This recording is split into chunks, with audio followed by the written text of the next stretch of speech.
ബിരിയാണി, നല്ല സൂട് ബിരിയാണി, മഞ്ഞപ്പൂട ഇട്ട മഞ്ഞ ഫ്ലേവറിലെ മഞ്ഞപ്പൊടി ബിരിയാണി.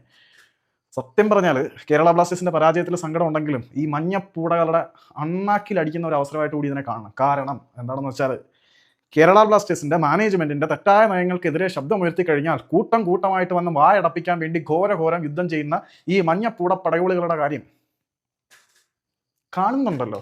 ഇനിയിപ്പോൾ ഇവന്മാരുടെ ഭാഗത്തുനിന്ന് ഒരു സ്റ്റേറ്റ്മെന്റ് കൂടി വരും. തെറ്റായ നയങ്ങൾക്കെതിരെ പ്രതികരിക്കുമ്പോൾ ഇവന്മാരുടെ ഒരു സ്റ്റേറ്റ്മെന്റ് എന്ന് പറയുന്ന പരിപാടിയുണ്ട്. എൻ്റെ പൊന്നേ, ഇവന്മാർക്ക് മറ്റേ സേഫ്റ്റി വാൽവ് പോളിസി തന്നെ കേരള ബ്ലാസ്റ്റേഴ്സിന്റെ ആരാധകരുടെ ഉള്ളിലുണ്ടാകുന്ന അമർഷത്തിനെ എങ്ങനെ പാസിഫൈ ചെയ്ത് ഒതുക്കി നിർത്താം എന്നതിൽ റിസർച്ച് നടത്തിക്കൊണ്ടിരിക്കുന്ന പൂടപ്പടയാളികൾ ഈ ഒരു പരാജയത്തിൽ സേട്ടന്മാർക്ക് കൂടി ഉത്തരവാദിത്വം ഉണ്ടെന്ന് വേണമെങ്കിൽ പറയാം. കാരണം തെറ്റായ നയങ്ങൾക്കെതിരെ ആരെങ്കിലും വിരൽ ചൂണ്ടിക്കഴിഞ്ഞാൽ പറ്റത്തില്ല മക്കളെ, ഇതാണ് എന്ന് പറഞ്ഞ് ന്യായീകരിച്ച് ഇതിനെതിരെ വിമർശിക്കുന്ന ആളുകളെ ആംചെയർ വരിയേഴ്സ്, ചാരികസേരയിൽ മലർന്നിരുന്ന് വിമർശിക്കുന്നവർ ആംചെയർ വരിയേഴ്സ് എന്ന് പറഞ്ഞിട്ട് നിഖിലേട്ടായി ഒരു വലിയ എസ്സേയും കാര്യങ്ങളൊക്കെ എഴുതിയിട്ടുള്ളത് നിങ്ങൾക്ക് ഓർമ്മയുണ്ടായിരിക്കും. യെസ്, ആംചെയർ വരിയേഴ്സ് തന്നെയാണ് കാര്യങ്ങൾ പറഞ്ഞുകൊണ്ടിരിക്കുന്നത്. സംഗതി എന്താണെന്ന് വെച്ചാൽ ഈ ആംചെയർ വരിയേഴ്സിന്റെ വായടപ്പിക്കാൻ പൂടപ്പടയാളികളെ ഇളക്കി വിടുമ്പം നിങ്ങൾ എന്താണ് ചെയ്യുന്നത്? ആർക്ക് വേണ്ടിയാണ്? നിങ്ങളുടെ താല്പര്യം ആർക്കൊപ്പമാണ് എന്ന് കൂടി മനസ്സിലാക്കണം. ആരാധകരുടെ വികാരത്തിനെ ആണോ നിങ്ങൾ പ്രതിനിധാനം ചെയ്യുന്നത്?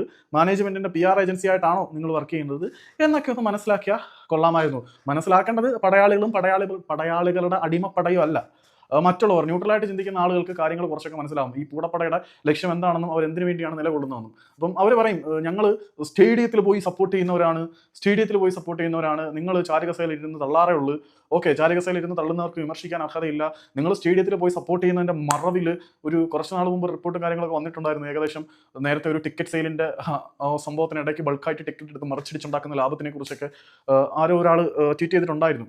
അപ്പം അതൊക്കെ അറിഞ്ഞിട്ടുണ്ടായിരിക്കും. ഈ പൂടപ്പടയാളികൾക്ക് വ്യക്തമായിട്ടുള്ള ലാഭവും കാര്യങ്ങളൊക്കെ ഉണ്ടാവും. നിങ്ങൾക്ക് എന്തെങ്കിലും നേട്ടം ഉണ്ടെങ്കിൽ ഉണ്ടായിക്കോട്ടെ, വാട്ട് എവർ ഇറ്റ് ഈസ്. അതിൻ്റെ പേരിൽ ഞങ്ങൾ ആരാധകരുടെ വികാരത്തിനെ മുഴുവൻ പ്രതിദാനം ചെയ്യുന്നു എന്ന് പറയുമ്പോൾ, ഞങ്ങളുടെ അഭിമാനം താഴോട്ടങ്ങ് പോയി എന്ന് പറയുമ്പം നിങ്ങളുടെ ഉത്തരവാദിത്വം തന്നെയാണ് മക്കളെ ഇനിയിപ്പം മാനേജ്മെന്റ് തുടരുന്ന തെറ്റായ നയങ്ങളെ അങ്ങ് പ്രൊട്ടക്ട് ചെയ്യുക എന്നുള്ളത്. ഇനിയിപ്പം പൂടപ്പടയാളികൾക്ക് ആരാധകരെ പറ്റി ഞാനൊരു സ്റ്റേറ്റ്മെന്റ് ഇറക്കാം. അത് കഴിഞ്ഞിട്ട് വീണ്ടും അന്ധമായിട്ട് ഫ്ലേവർ അടിച്ച് സപ്പോർട്ട് ചെയ്യാം. മീൻസ് നമ്മൾ ഒരിക്കലും ക്ലബിനെയോ ബാഡ്ജിനെയോ ഒന്നും ഒരിക്കലും കുറ്റം പറഞ്ഞിട്ടില്ല.